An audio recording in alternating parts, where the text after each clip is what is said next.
Hello नमस्कार good evening, कैसे हैं आप सभी। मैं हूं करण चौधरी और आप देख रहे हैं खान ग्लोबल स्टडीज़। आप सभी का स्वागत है हमारे खान ग्लोबल स्टडीज़ के यूट्यूब चैनल और एप्लीकेशन पे। आज हम बात करेंगे यूपी पीसीएस के एग्ज़ाम के रिगार्डिंग। यूपी पीसीएस का जो एग्ज़ाम है, यूपी पीसीएस के एग्ज़ाम में मैं करण चौधरी आपको पढ़ाऊंगा पॉलिटी। और पॉलिटी के सेक्शन में आपको क्या पढ़ना है, कैसे पढ़ना है, क्यों पॉलिटी इंपॉर्टेंट है, कितने क्वेश्चंस पॉलिटी से पूछे जाते रहे पिछले हमारे जो एग्ज़ाम है 2020 का, 21 का, 22 का, 23 का। तो इसका ट्रेंड एनालाइज करके मैं आपको समझाऊंगा कि पॉलिटी आपके एग्जाम के लिए क्यों इंपॉर्टेंट है। फिर हम बात करेंगे कि हमें पॉलिटी में क्या पढ़ना है, कैसे पढ़ना है, किस प्रकार से हमारी कक्षाएं चलेंगी और किस प्रकार से मैं पॉलिटी को आपको कवर कराऊंगा, एकदम फंडामेंटल से लेकर टॉप लेवल तक की आपकी पॉलिटी की स्टडी किस प्रकार से होगी। पॉलिटी के साथ साथ गवर्नेंस वाले पार्ट्स को भी हम डिस्कस यहाँ पर करने वाले हैं। मित्रों, अगर आप यूपी पीसीएस के एग्जाम को देखोगे तो 2023 का जो एग्जाम हुआ यूपी पीसीएस का, वो थोड़ा सा फोकस्ड एग्जाम रहा है और एक अलग पैटर्न जो है आप देखेंगे क्वेश्चंस का आपको देखने को मिलेगा। यूपीएससी की तरह ही एग्जाम का पैटर्न देखने को मिलेगा। तो हम बात करते हैं कि पॉलिटी का जो सेक्शन है, इस पॉलिटी के सेक्शन में प्रश्न कहाँ से पूछे गए हैं, कहाँ से पूछे जाते हैं, या क्या इसकी डायमेंशन रही है पॉलिटी की, इसके बारे में सबसे पहले हम बातचीत करते हैं। देखो, पॉलिटी में अगर आप देखोगे तो सबसे ज्यादा प्रश्न जो आए हैं, यानी अगर आप देखोगे प्रस्तावना का टॉपिक है, प्रियम्बल का टॉपिक है, तो आपका सिलेबस है एक प्रकार से पॉलिटी का कि हम क्या क्या पढ़ते हैं पीटी के एग्जाम में, हम क्या क्या पढ़ते हैं मेंस एग्जाम में। अगर मैं पीटी की बात करूं तो पीटी एग्जाम में हम क्या क्या पढ़ते हैं, तो प्रस्तावना का टॉपिक से हम पॉलिटी को स्टार्ट कर देते हैं।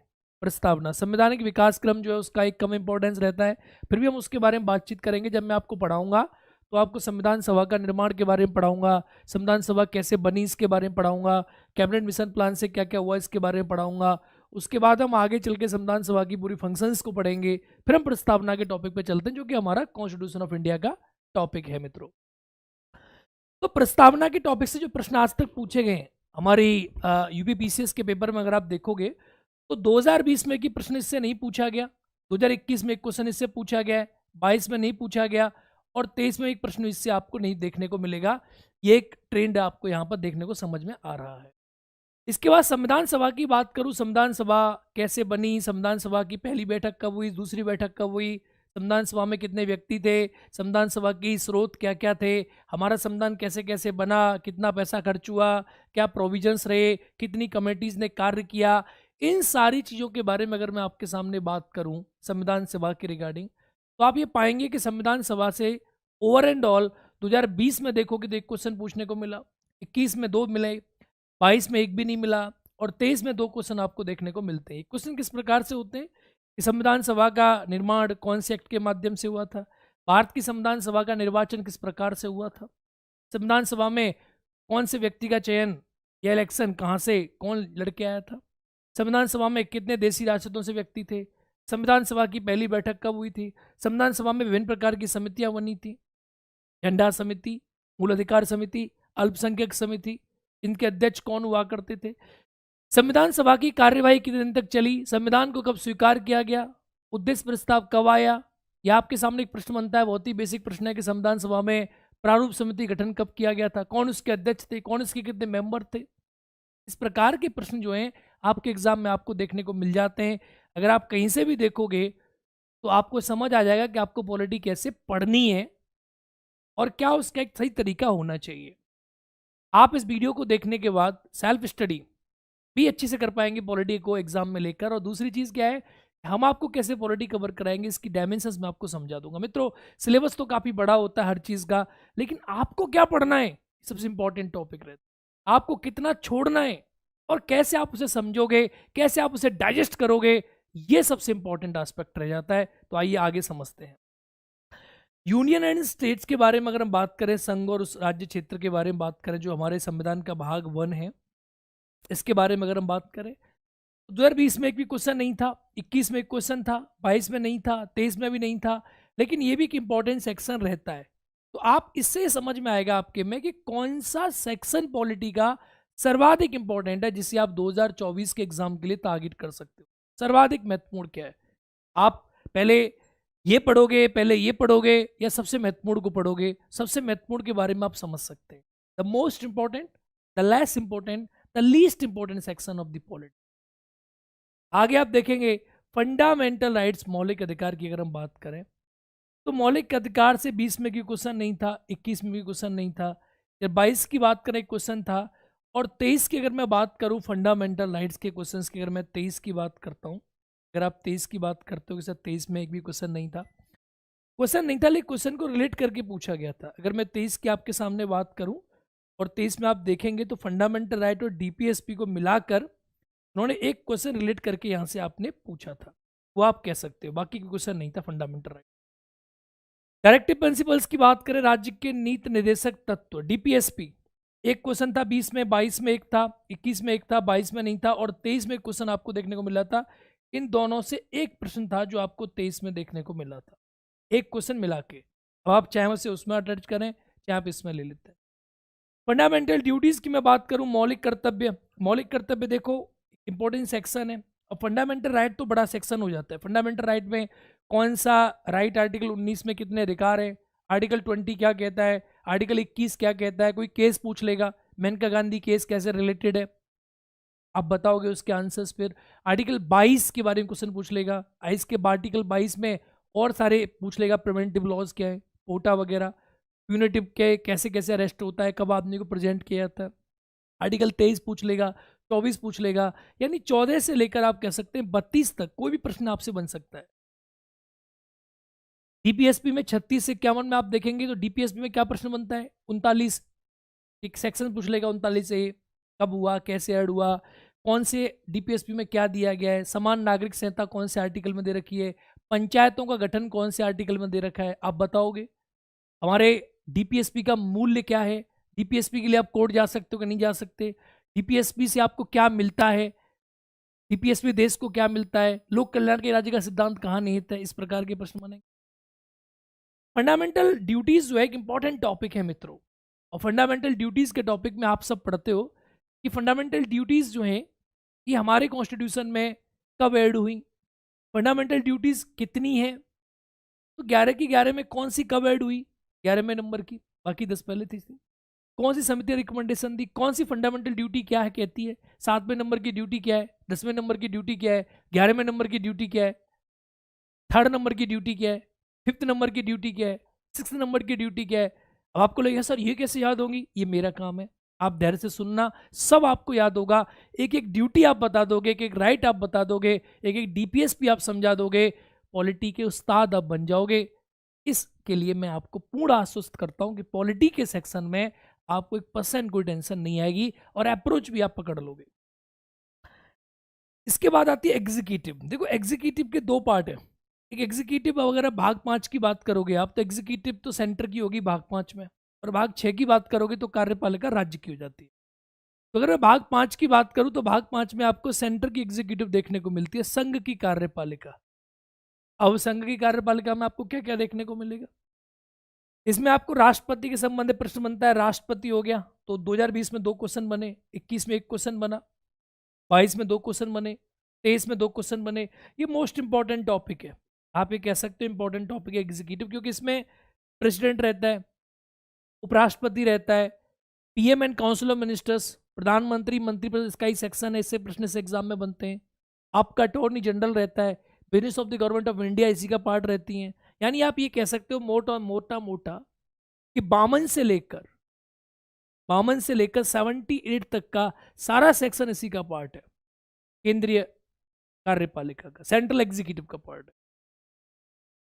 लेजिस्लेटिव, अगर मैं विधायिका की बात करूं, विधायिका के 2 सेक्शन है, एक विधायिका सेंटर की है जो आर्टिकल 79 से 123 के, जैसे संसद कहते हैं आप पार्लियामेंट कहते हैं, उसमें राज्य लोकसभा है, राज्यसभा है, प्रोसीजर्स है लोकसभा राज्यसभा के, ठीक है, ज्वाइंट सीटिंग वगैरह के प्रोविजंस हो गए, ऑर्डिनेंस हो गया आपका 123 में।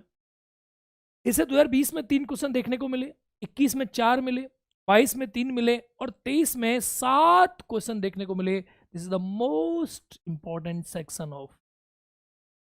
वैसे भी आप देखोगे तो पॉलिटी में राष्ट्रपति, उपराष्ट्रपति, संसद अगर आपने पढ़ लिया तो आप पॉलिटी के आधे गुरु हो जाते हो, क्योंकि वो रेप्लिकेट करता है भाग 6 में।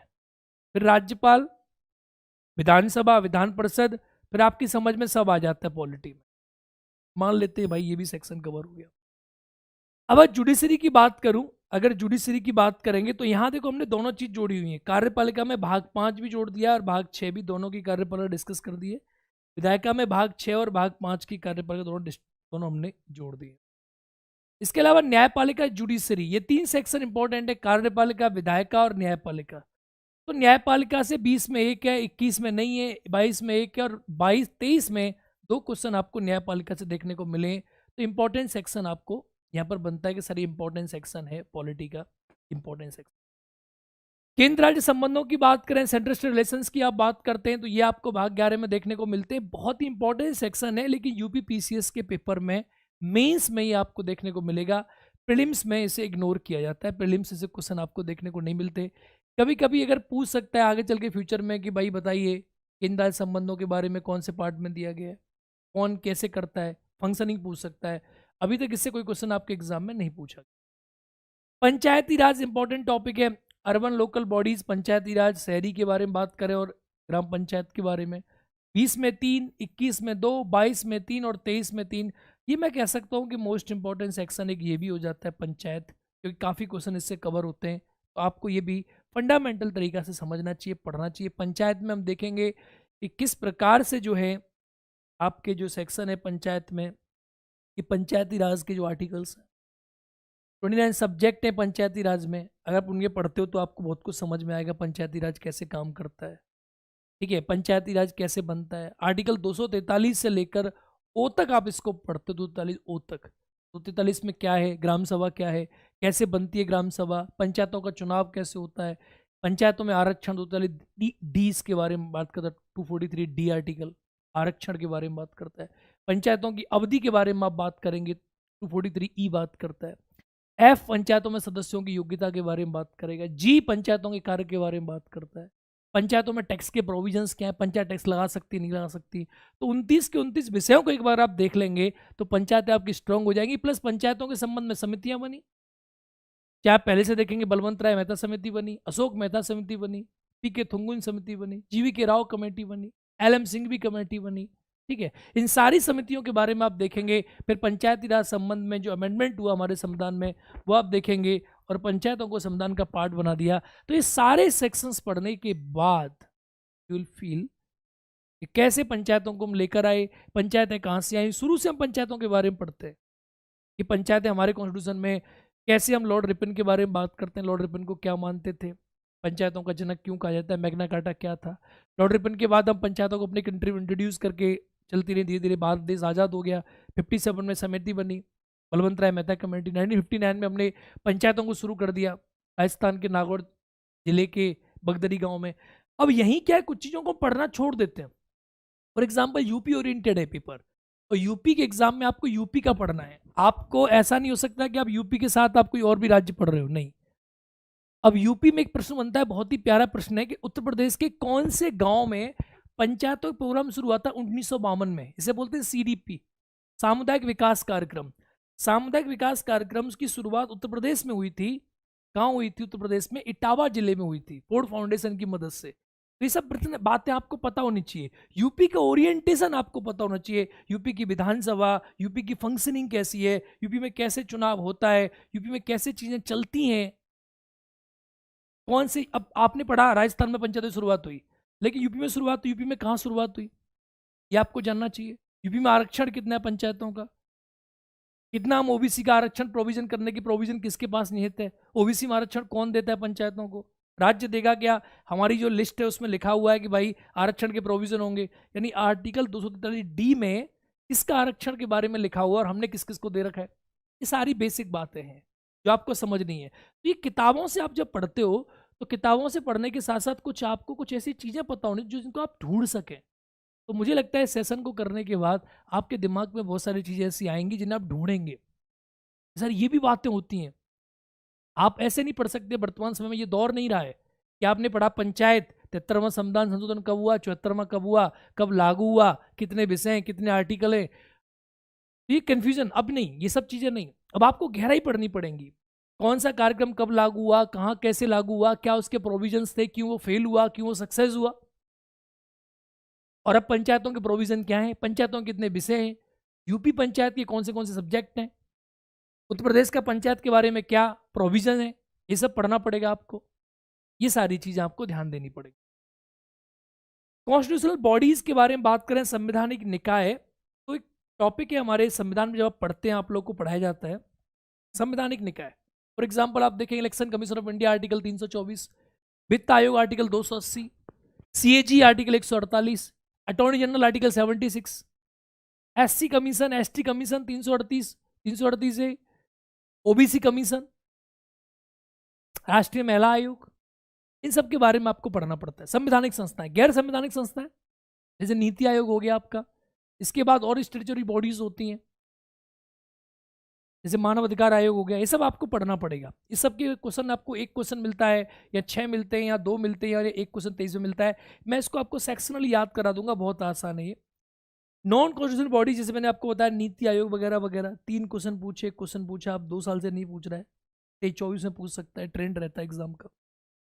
Important articles and part of the Indian constitution, सूचियां और अनुच्छेद और संशोधन, भारत के संविधान के इंपॉर्टेंट आर्टिकल्स, इनके बारे में प्रश्न आपके एग्जाम में बन जाता है। कौन से आर्टिकल में क्या है, कितने हमारे जो भाग हैं संविधान के, आर्टिकल 1 से लेकर 395 के बीच में इंपॉर्टेंट आर्टिकल है, वो आपको पढ़ने पड़ते हैं। कौन सा आर्टिकल मोस्ट इंपॉर्टेंट है, कौन सा नहीं इंपॉर्टेंट है, किसमें आपको क्या पढ़ना है, किसको कैसे पढ़ना है, बहुत सारे आर्टिकल्स को आपको एक बार समझना होता है। मोस्ट इंपॉर्टेंट आर्टिकल जैसे पंचायत की बात कर लो, जैसे भाग 1 की बात कर लो, तो आर्टिकल 1 इंपॉर्टेंट है, 2, 3, 4। हमारी नागरिकता में देखो आप, भाग 2 में 5 से 11 के बीच में 5 इंपॉर्टेंट है, बाकी और भी 6, 7, 8 जो भी इंपॉर्टेंट है। मौलिक अधिकार पूरे इंपॉर्टेंट है, डीपीएसपी में बहुत सारे आर्टिकल इंपॉर्टेंट है। इसका राष्ट्रपति की बात करो आप, तो इंपॉर्टेंट जो आर्टिकल्स हैं, तो 150 आर्टिकल्स मैं आपको एक टर्म में कराऊंगा, 150 एक टर्म में कराऊंगा, 300 आर्टिकल आपको याद रहेंगे, ये मेरी आपको गारंटी है। लेकिन आर्टिकल से काम नहीं चलता, आप कॉन्सेप्ट साथ में पढ़ने पड़ते हैं, वो भी हम पढ़ेंगे, दोनों चीज़ों पर ध्यान देंगे। इलेक्शन पॉलिटिक्स सिस्टम, निर्वाचन राजनीतिक व्यवस्था, ये इंपॉर्टेंट है यूपी के सेक्शन के लिए, क्योंकि इसमें पॉलिटिकल सिस्टम के बारे में बात होती है, कैसे चल रहा है, कौन चुनाव हो रहा है, कौन पार्टी अभी चुनाव होगा तो कैसे कैसे होगा। तो ये महत्वपूर्ण आर्टिकल 5, 3, 3, 4, तो देखो ये सेक्शन बड़ा हो जाता है, क्योंकि इसमें क्या है, ये सेक्शन में अगर क्वेश्चन पूछा कि भारत के राष्ट्रपति कौन से आर्टिकल में दिए, तो राष्ट्रपति में भी चला जाएगा, ठीक है, और यहाँ भी चला जाएगा। आपसे पूछेगा कि इक्वलिटी बिफोर लॉ, समता का अधिकार कौन से आर्टिकल में, तो आर्टिकल 14 में मौलिक अधिकार में भी चला गया और वो यहाँ भी आ जाएगा, ठीक है। तो ये कोई ऐसा नहीं है, स्कैटर्ड नहीं है भाई, वो 395 चीज़ें आप वैसे ही पढ़ चुके होते हो, तो उसी के सेक्शन का पार्ट है ये, ठीक है। तो अगर आप टोटल देखोगे मित्रों, तो मैं टोटल पॉलिटी की बात करूँ, पॉलिटी का इंपॉर्टेंस क्या है, तो पॉलिटी में 2020 में 22 क्वेश्चन थे, 21 में 24 थे, 22 में 17 थे और 23 में आपके 22 क्वेश्चन थे। 20 में 22, 21 में 24, 22 में 17 और 23 में 22। आप ये मान के चलो कि आपके पीसीएस के पेपर में 22 क्वेश्चन आपके पॉलिटी से पूछ रहा है। अगर साथ में भाई साहब आपने पॉलिटी के साथ करंट अफेयर्स पढ़ लिया, तो आप ये मान के चलो कि 50 क्वेश्चंस का आप सीधा सीधा गेम कर देते हो। तो polity is the most important subject in UP PCS examination. अगर आप पॉलिटी को यूपी जीके के साथ पढ़ लोगे, जैसे क्वेश्चन इस बार एग्जाम में पूछा गया, इस बार एग्जाम की मैं अगर आपके सामने बात करूं, इस बार के एग्जाम को अगर आप देखोगे, इस बार के एग्जाम में एक चीज़ आपने नोटिस करी होगी, आप लोग एग्जाम देते हो, बार बार एग्जाम दे रहे हो, तो आप लोगों ने नोटिस किया होगा, उसमें आप देखेंगे उत्तर प्रदेश के क्वेश्चन पूछे गए थे, यूपी जीके क्वेश्चन पूछे गए थे, यूपी जीके के अंदर ही पॉलिटी आपको देखने को मिली थी, वो चीज़ इंपॉर्टेंट हो जाती है। तो अगर आप यूपी जी के करंट अफेयर साथ में पढ़ लोगे, तो ओवरऑल आपके 50 क्वेश्चन आपके सॉल्व हो जाते हैं पूरे पीसीएस के पेपर में, यूपी जी के पॉलिटी और को जोड़ के अगर आप देख लो, तो काफ़ी इंपॉर्टेंट सेक्शन पॉलिटी का हो जाता है। तो पॉलिटी को आप बिंदास तरीका से पढ़ेंगे, मैं आपको पढ़ाऊंगा पॉलिटी, आप बिल्कुल अच्छे प्रकार से पॉलिटी पढ़ेंगे। तो आप देखेंगे ये आपने ट्रेंड एनालाइज कर लिया, ये अगर आपको आता है, अब आपको पता चल गया हो सर कौन सा इंपॉर्टेंट सेक्शन है। भाई पंचायत इंपॉर्टेंट सेक्शन है, संवैधानिक संस्था इंपॉर्टेंट सेक्शन है, सर अनुच्छेद इंपॉर्टेंट सेक्शन है, सर ये इंपॉर्टेंट है कार्यपालिका, विधायिका और न्यायपालिका और मौलिक कर्तव्य और संविधान सभा, सर इंपॉर्टेंट टॉपिक आपने हमें बता दिए। अगर मैं मेंस की बात आपके सामने डिस्कस करूं कि सर मेंस क्या है, देखो मेंस और पीटी का एक अलग डायमेंशन रहता है। The mains will be focused on object, PT will be focused on objective point of view, कि आपको टिक करना है, मेंस आपका क्या होगा? मेंस आपका कंसेप्चुअल पॉइंट ऑफ व्यू से चलेगा कि आपको मेंस पढ़ना है तो आपको कॉन्सेप्ट पता होना चाहिए। आप उसके बारे में लिखेंगे, इसका आंसर ये होगा, इसका आंसर ये होगा, इसका आंसर ये होगा, आपके मौलिक विचार क्या होंगे, आपकी आंसर राइटिंग स्ट्रेटजी क्या होगी, कैसे आप उसे फ्रेम करोगे, इंट्रोडक्शन क्या है, परिचय क्या है, इंट्रोडक्शन में आपको क्या लिखना है, आपको कैसे कैसे लिखना है। देखो मित्रों, एक बात आप याद रखो, जैसे मैं पॉलिटी पढ़ा रहा हूँ तो मैं अपनी सब्जेक्ट का एक्सपर्ट हूँ, सेकंड टीचर अपने सब्जेक्ट के एक्सपर्ट होंगे, ज्योग्राफी के, इकोनॉमिक्स के अपने सब्जेक्ट के एक्सपर्ट हैं, हर टीचर अपनी सब्जेक्ट के एक्सपर्ट होते हैं। जो विद्यार्थी तैयारी करते हैं वो सब सब्जेक्ट थोड़ी थोड़ी उन्हें समझ में आती हैं।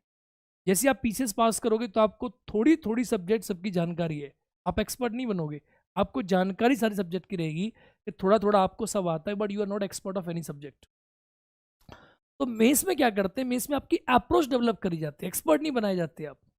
अप्रोच कैसे आएगी आपकी, कि आप कैसे मेंस राइटिंग को करोगे, और आप उस अप्रोच के बेस पे आप पेपर पास करोगे, but not expert, paper pass करोगे, बस काम खत्म। तो देखिए, Indian constitution historical underpinnings, evolutions, features, amendment, significant provision and basic structures, इसके बारे में अगर हम बात करें, यानी कि भारतीय संविधान एक ऐतिहासिक आधार कैसे डेवलप हुआ, संविधान का विकास कैसे हुआ, संविधान की विशेषताएं क्या हैं, संविधान में अमेंडमेंट कैसे होते हैं, महत्वपूर्ण प्रावधान क्या हैं, आधारभूत संरचना के बारे में सुप्रीम कोर्ट ने जो बात बोल रखी है, केशवानंदा भारती, इसके बारे में उच्चतम न्यायालय की भूमिका क्या है।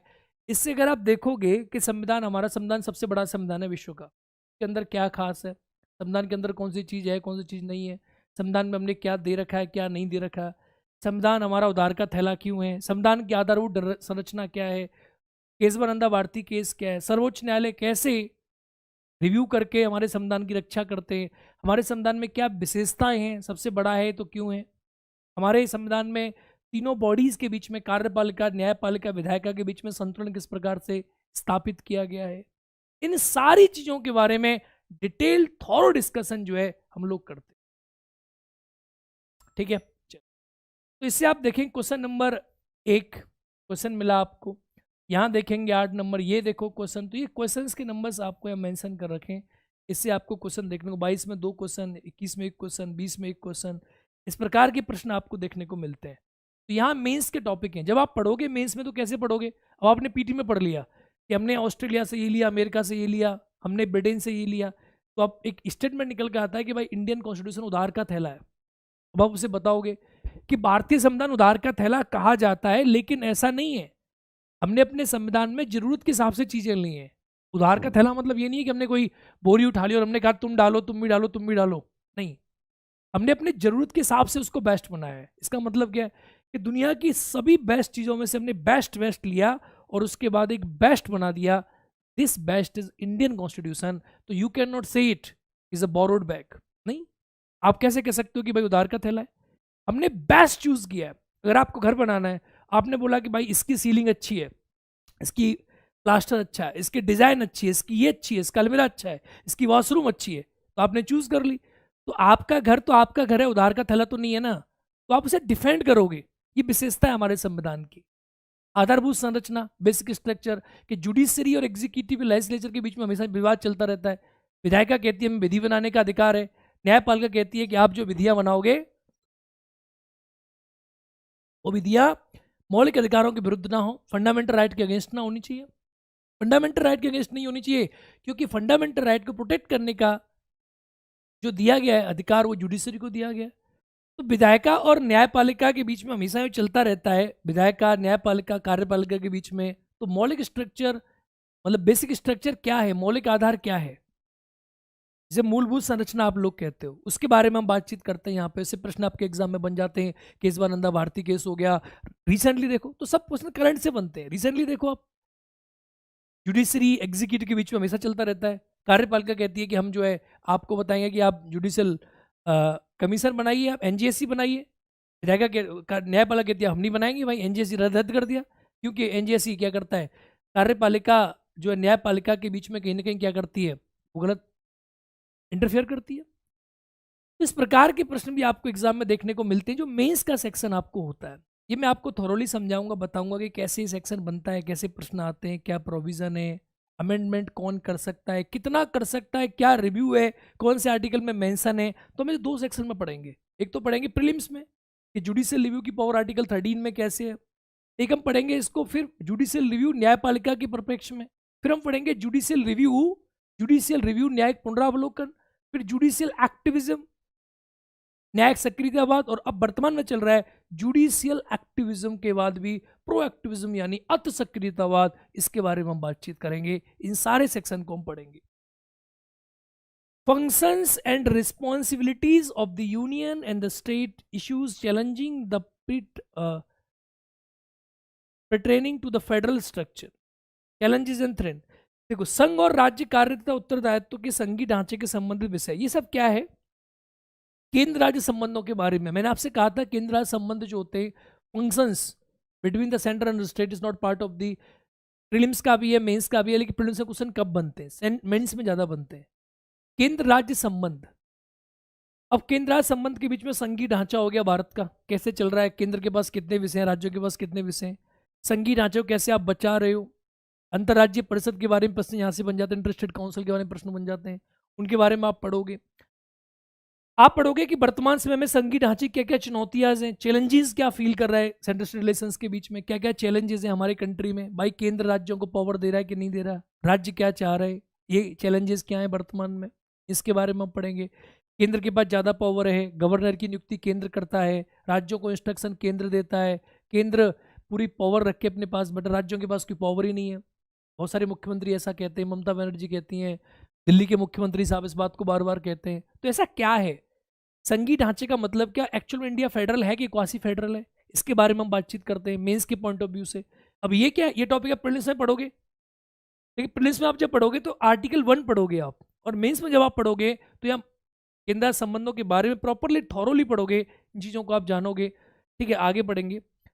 वित्त के हस्तांतरण की चुनौतियां, यानी सेंटर, आप सभी जानते हैं कि हमारे कंट्री में जो पैसा आता है वो सेंटर के पास आता है, सेंटर के पास टैक्स लगाने की पावर ज़्यादा है, सेंटर के पास पैसा आता है। Centre on the recommendation of article 220 मतलब 280 में हमारा जो वित्त आयोग है, वित्त आयोग के बेस पर हमारा जो सेंटर है वो राज्यों को पैसा देता है।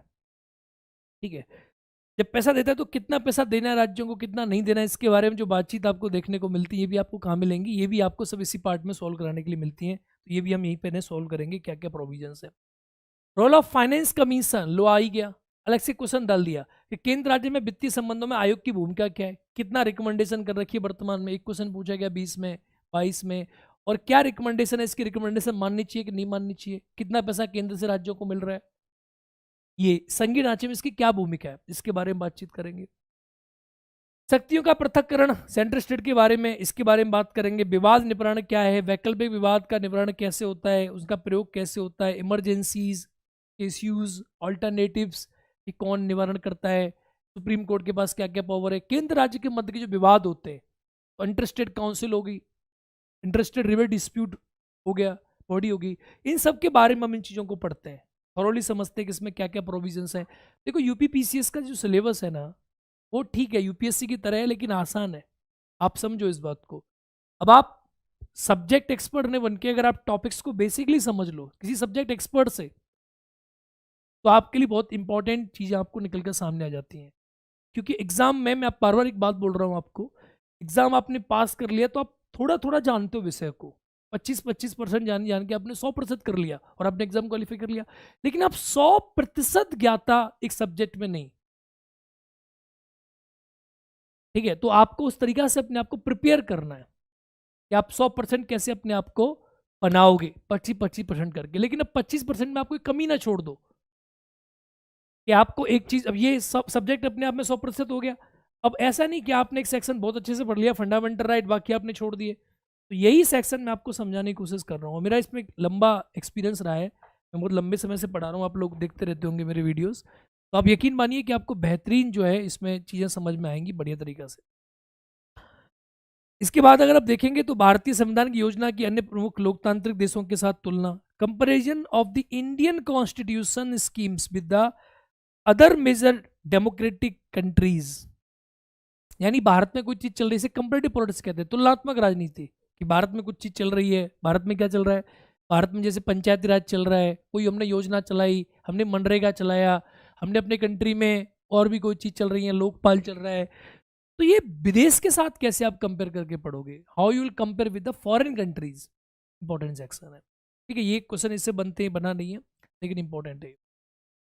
इसके बाद आप देखेंगे तो parliament, state legislature, structure, functioning इनकी कैसे चलती है, संसद के कार्य कैसे होते हैं, राज्य की विधायिका कैसे कार्य करती है, इनकी संचालन की शक्तियाँ क्या हैं, विशेषता क्या है, विशेषाधिकार क्या है, इनके विषय क्या हैं, इससे क्वेश्चन आपको एग्जाम में देखने को मिल जाते हैं। फॉर एग्जाम्पल पार्लियामेंट्री प्रोविजंस क्या क्या हैं, पार्लियामेंट की फंक्शनिंग कैसे चलती है, लॉ मेकिंग पावर्स कैसे है, राज्य कैसे लॉ बनाता है, राज्य किन विषयों पर लॉ बनाता है, संघ किन विषयों पर लॉ बनाता है, ये सारी बातों के बारे में आप चीज़ों को पढ़ोगे और जानोगे। ठीक है, कितनी विषय संघ के पास है, कितनी विषय राज्य के पास है, लॉ बनाने की पावर राज्यों की कम क्यों है। आपको पता है आर्टिकल 200 के पास गवर्नर के पास मिल जाता है, तो गवर्नर उसे रिजर्व कर सकता है प्रेसिडेंट के लिए, कैसे कर सकता है, तो क्यों इतनी कम पावर राज्यों के पास, इन सारी बातों को डिस्कस करेंगे।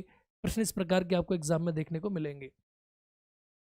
Structure, organisation and function of the executive and the judiciary. कार्यपालिका, राज्य की कार्यपालिका में आप देखोगे राज्यपाल आता है, मुख्यमंत्री, मंत्रिपरिषद आता है। केंद्र की कार्यपालिका में प्रधानमंत्री, राष्ट्रपति, उपराष्ट्रपति, मंत्रिपरिषद आता है। तो इनके फंक्शंस कैसे चलते हैं, कैसे लोग काम करते हैं, क्या इनके पास पावर्स हैं, क्या इनके पास शक्तियां हैं, क्या राष्ट्रपति कर सकता है राज्यों के संबंध में, और क्या राष्ट्रपति कर सकता है केंद्र के संबंध में। राज्यपाल के पास कितनी पावर है क्षमादान की, राष्ट्रपति के पास कितनी पावर है क्षमादान की, किसके पास ऑर्डिनेंस की पावर है, किसके पास पावर बड़ी है। इसका आर्टिकल 123 राष्ट्रपति का, उसका आर्टिकल 213, इसका आर्टिकल 72 राष्ट्रपति का, उसका आर्टिकल 161। तो अटैच करके आपको चीज़ों को पढ़ना है, समझना और जानना है कि कैसे इनकी फंक्शनिंग चलती है, कैसे इनके स्टैंडर्ड हैं। गवर्नमेंट प्रेशर, प्रेशर ग्रुप्स, ये देखो बड़ा ही टॉपिक है, इंपॉर्टेंट टॉपिक है, हर बार एग्जाम में पूछा जा रहा है आजकल।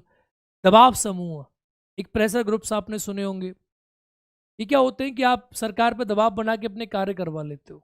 ऐसा बहुत सारा आजकल चल रहा है कि आप मजदूर संगठन देखो, किसान मजदूर संगठन देखा आपने उत्तर प्रदेश में ही, बड़ा आंदोलन हो रहा था इसका, मतलब नेशनल लेवल पर आंदोलन हुआ किसान बिल का, लेकिन वो प्रेशर ग्रुप ही तो है। किसान क्या है, तो प्रेशर ग्रुप ने अपनी बात मनवा ली। तो प्रेशर ग्रुप की फंक्शनिंग कैसे होती है, कैसे बनाए जाते हैं, क्यों काम करते हैं, डेमोक्रेसी में इनकी रिक्वायरमेंट क्या होती है, इनके रोल्स क्या होते हैं, डिस्कस करेंगे।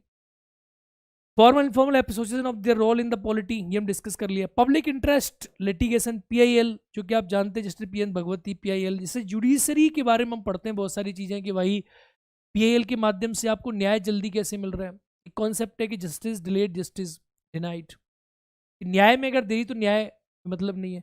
तो कैसे आपको न्याय जल्दी मिल रहा है, पीआईएल के माध्यम से न्याय जल्दी मिल रहा है, कैसे फैमिली कोर्ट बने हुए हैं, कैसे आपको सस्ता न्याय मिल रहा है, कैसे आप न्याय की अप्रोच कर सकते हो, कैसे आप न्याय ले सकते हो। जुडिशरी आपको न्याय देने की क्या क्या नए नए तरीके ढूंढ रही है। आजकल आप देख रहे हो कि आप अखबार में छाप दो, न्यायपालिका खुद डिसीजन ले ली, सुमोटो इसे कहते हैं आप। तो सुमोटो एक्शंस क्या होते हैं, इसके बारे में बातचीत करेंगे। पीआईएल का प्रोविजन क्या है, इसके बारे में बातचीत करेंगे। ठीक है, तो मुझे लगता है कि मोर और लेस हम काफ़ी सारी चीज़ें जो है पढ़ लेंगे, काफ़ी सारी चीज़ें हम समझ लेंगे। इस सब की आप बिल्कुल भी टेंशन ना लें, ये सब मेरा काम है and I will make you understand. क्या फंडामेंटल आपके एकदम क्लियर कर देंगे, क्या होता है फैमिली कोड, क्या होता है सुमोटो, क्या होता है पीआईएल, पब्लिक इंटरेस्ट लिटिगेशन के प्रोविजंस क्या है। पीटी और मेंस दोनों की पॉइंट ऑफ व्यू से इंपॉर्टेंट हो जाता है। तो ये सेक्शंस आपने देखी और समझने की कोशिश करी। आप आगे आप देखोगे तो और क्या आपको मिल रहा है। जनप्रतिनिधि अधिनियम आरपीए 1951, इसकी विशेषताएं क्या है, इसके माध्यम से आप पढ़ते हो कि भाई कैसे राहुल गांधी की सदस्यता चली गई, उसके प्रोविजन से रिलेट कैसे हो रहे हैं, कौन करता है, आरपीए के प्रोविजंस क्या क्या है। इसे क्वेश्चन आपको एग्जाम में देखने को मिलते हैं। Appointment of the various constitutional post and powers, भाई जिनकी नियुक्ति राष्ट्रपति करता है। जैसे इलेक्शन कमीशन का क्या रोल है, राज्य का निर्वाचन आयोग का क्या रोल है। राज्य के निर्वाचन आयोग की नियुक्ति राज्यपाल करता है, हटाता है उससे राष्ट्रपति है, कैसे हटाता है, क्या प्रोविजन है, उनके काम क्या है, सारी बात है। Statutory, regulatory and various quasi-judicial bodies including the NITI Aayog, their features and their functioning। इसमें आप पढ़ोगे कि जो बॉडीज हैं, स्टेटूचरी बॉडी, तीन प्रकार की बॉडीज है स्टेटूचरी, संवैधानिक संस्थाएं, संवैधानिक संस्थाएं और गैर संवैधानिक संस्थाएं। इनके बारे में आप पढ़ोगे, इनके बारे में, इनकी बॉडीज क्या है, कैसे इलेक्शन कमीशन का अपॉइंटमेंट होता है, फाइनेंस कमीशन का अपॉइंटमेंट होता है, कैसे नीति आयोग बनता है, उसके प्रोविजंस क्या, नीति आयोग कर क्या रहा है, राष्ट्रीय विकास परिषद का रोल क्या था है, कैसे चीज़ें चलती हैं, कैसे हमारे देश में डेवलपमेंट होता है, प्रोविजंस क्या है डेवलपमेंट के, इन सारी चीज़ों के बारे में बातचीत करेंगे और इनको थॉरोली हम समझने का पूरा पूरा प्रयास करेंगे मित्रों। तो ये भी आपके लिए इंपॉर्टेंट सेक्शन आपके लिए एग्जाम में हो जाता है। इन सब पे भी आप विशेष तौर पे ध्यान तो ये था एक पॉलिटी के बारे में मैंने आपसे बातचीत करी, आपको बताया। तो मैं एक बात आपको बता देता हूँ, आप मोटा मोटा ये मान लीजिए कि हम प्रीलिम्स की बात करें, हम प्रीलिम्स की बात करें चाहे मेंस की बात करें, हम दोनों की बात करें, तो ये बैच जो हम इसमें डिस्कस करेंगे, तो हम फंडामेंटल चीज़ों को पढ़ने का प्रयास करेंगे, चाहे प्रीलिम्स की बात कर लें चाहे मेंस की बात कर लें। तो प्री प्लस मेंस में हम चीज़ों को जो पढ़ेंगे तो अटैच करेंगे चीज़ों को, जैसे हमसे एमसीक्यू भी सॉल्व होना चाहिए, ऐसा नहीं हमने कहानी पढ़ ली तो हमसे मेंस बन ही नहीं रहा। तो हम एक एमसीक्यू पहले कवर करेंगे प्रीलिम्स पढ़ के, फिर हम मेंस के बारे में जानेंगे कि मेंस का क्वेश्चन का जो आंसर है ये आप कैसे लिख सकते हो। आंसर राइटिंग जो है, देखो यहाँ आपको आंसर राइटिंग करनी है और यहाँ आपको एमसीक्यू सॉल्व करना है, तो दोनों के स्टैंडर्ड को आप कैसे मीट करोगे, कैसे आप दोनों चीज़ों को समझ पाओगे, ये हम आपको सिखाएंगे, ये आर्ट आपको सिखाऊंगा। क्लास को स्टार्ट करेंगे हम, क्लासेस को स्टार्ट करेंगे हम संविधान से, पहले प्रीलिम से पढ़ेंगे।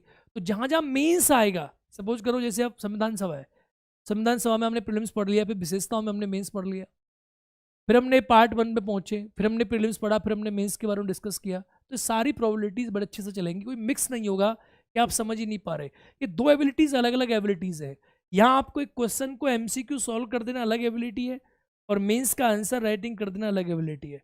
तो आंसर राइटिंग मेंस की कैसे करनी है, सब्जेक्ट का इंट्रोडक्शन क्या होगा, परिचय क्या होगा, उसके कंपोनेंट क्या होंगे, उसका सारांश क्या होगा, और प्रीलिम्स में क्वेश्चन को आप क्रैक कैसे करोगे कि इसके एमसीक्यू का आंसर कैसे दिया जाएगा। तो ये फैक्चुअल इंफॉर्मेशन है, इसमें आपको बहुत सारे फैक्ट समझने होते हैं और फैक्ट को जोड़ के कॉन्सेप्ट बन जाता है। फॉर एग्जाम्पल, अगर मैं आपसे प्रश्न पूछूं, अगर मान के चलो कि क्वेश्चन आपके सामने आया और आपने लिख दिया, क्वेश्चन आपके सामने स्टेटमेंट दे दिया कि क्वेश्चन नंबर 1 बना दिया कि स्टेटमेंट नंबर 1 दे दिया कि भारत का राष्ट्रपति भारत की कार्यपालिका का अध्यक्ष होता है, president is head of the executive, ठीक है, ये दे दिया आपसे। कथन नंबर 2 दे दिया कि आर्टिकल 53 में राष्ट्र संघ की कार्यपालिका शक्ति राष्ट्रपति में निहित होती है।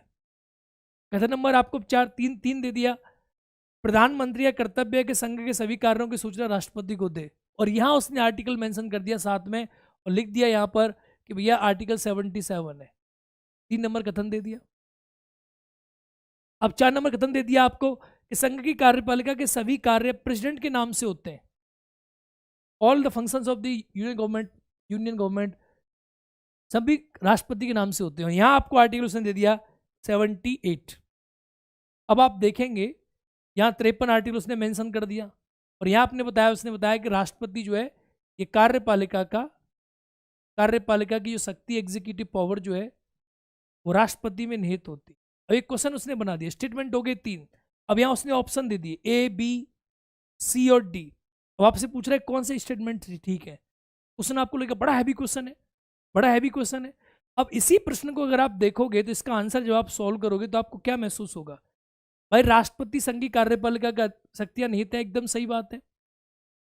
53 आर्टिकल में दिखाया कि शक्तियां निहित होंगी, ये भी सही है। लेकिन पीएम की ड्यूटी 77 में नहीं है और राष्ट्रपति के नाम से कार्य होते हैं 78 में, दोनों उल्टा लिखा हुआ है, ये यहां आएगा और ये यहां आएगा, दोनों स्टेटमेंट गलत हो गए आपके। तो आंसर हो गया पहला दूसरा।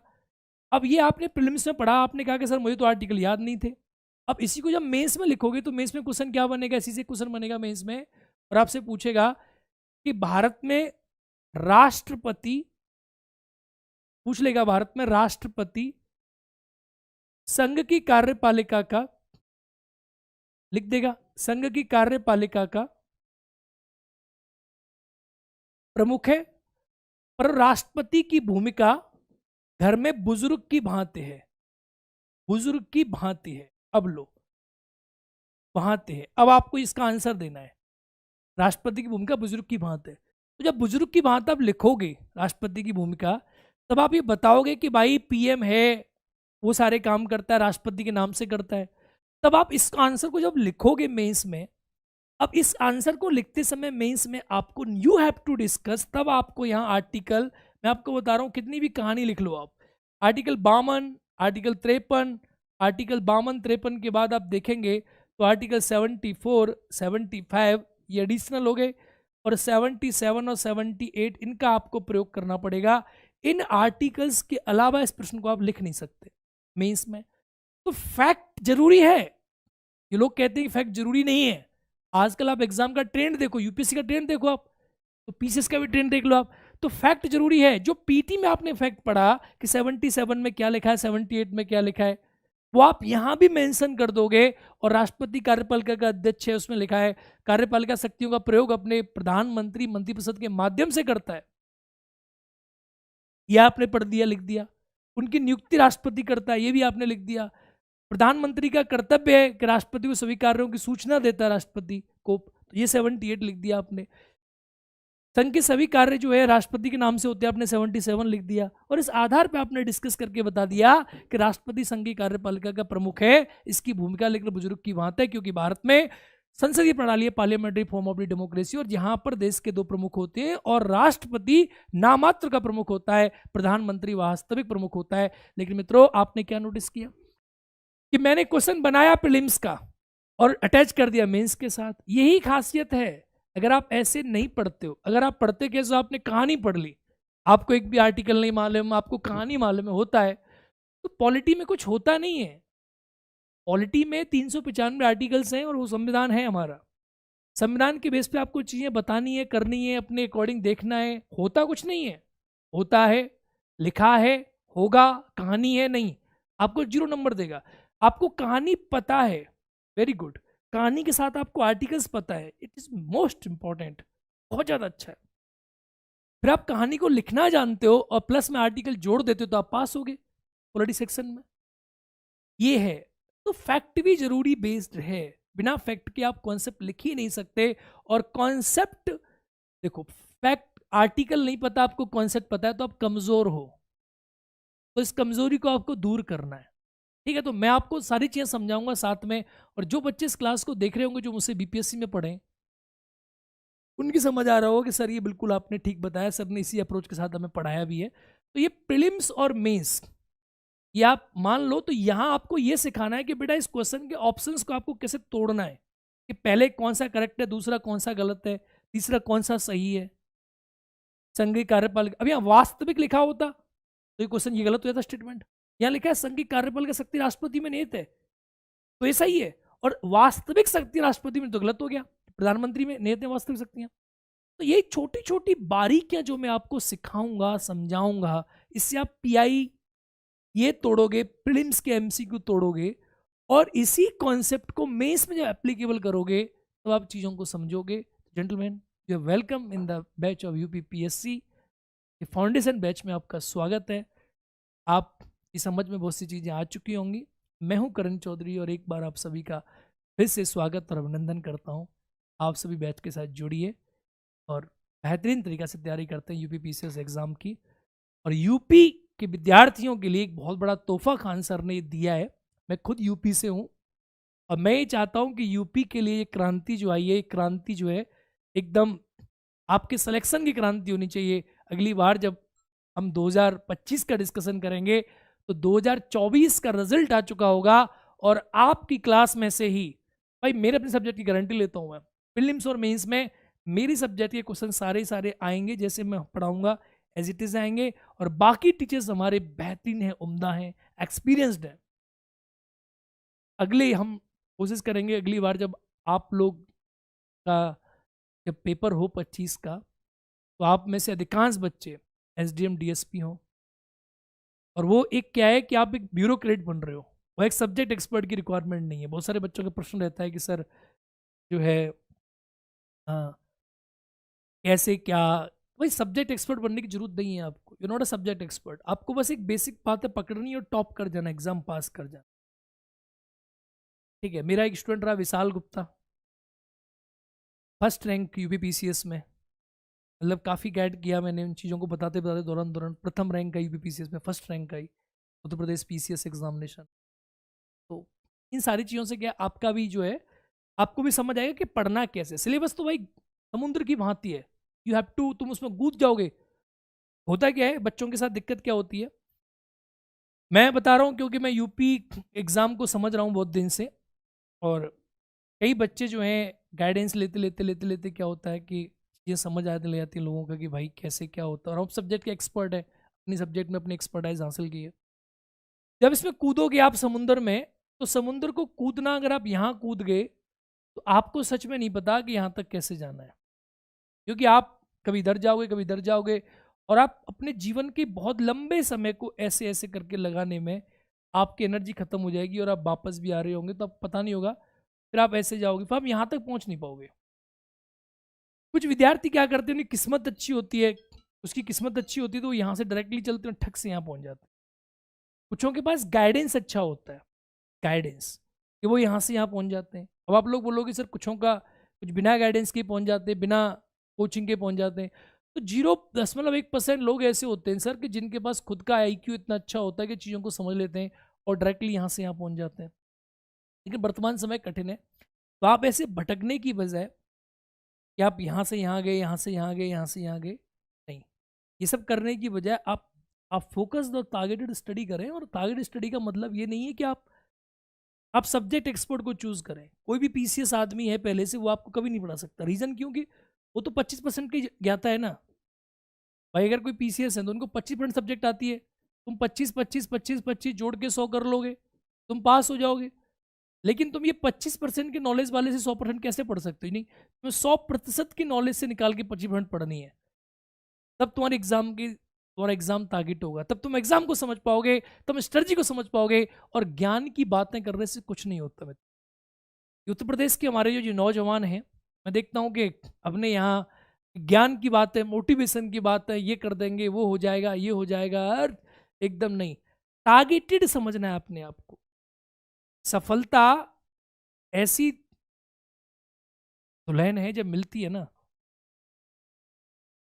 सफलता एक ऐसी दुल्हन है जब मिल जाती है तो गली गली के लोग तुमसे फिर जीजा कहते हैं। ठीक है, तो इस बात को दिमाग में सेट कर लेना है। अलग अलग ऐसे नहीं, एकदम टारगेटेड रहो, पॉइंट ऑफ व्यू अपना क्लियर करके रखो, और बहुत ही फंडामेंटल तरीका से। ज़्यादा रिसोर्स के चक्कर में मत पड़ो, और रिसोर्स है तुम्हारे पास, मैं चैलेंज कर रहा हूँ ऐसे क्वेश्चनों को तुम सॉल्व करके दिखाओ, होंगे नहीं सॉल्व, क्योंकि आप क्या भटक जाते हो मोटिवेशन के चक्कर में। तो चाहे आप सेल्फ स्टडी कर रहे हो, चाहे आप जैसे भी पढ़ रहे हो, एक पॉइंट ऑफ व्यू है, उसको पकड़ो आप। भाई रास्ता, अगर आप एक सिंपल बात बताओ, दैनिक जीवन में आप क्या करते हो?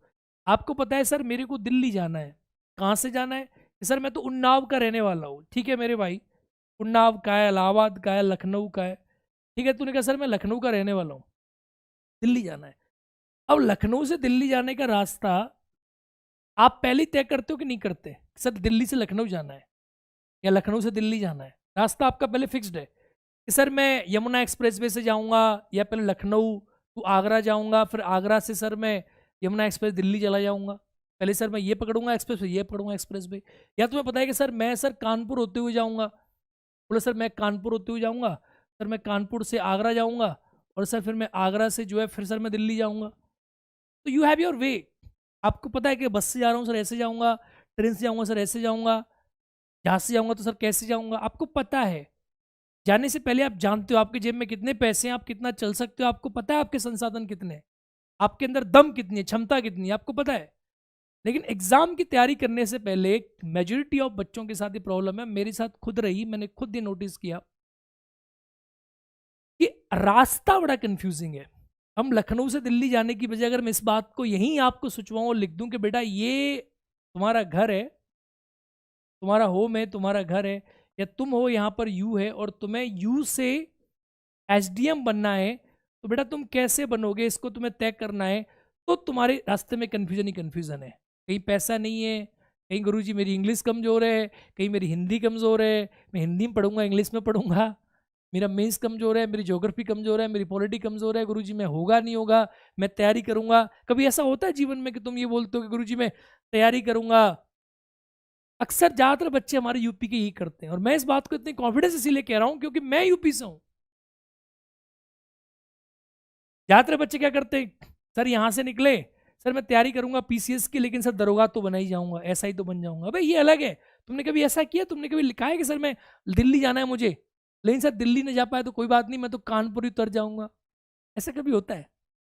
ऐसा तो नहीं होना चाहिए।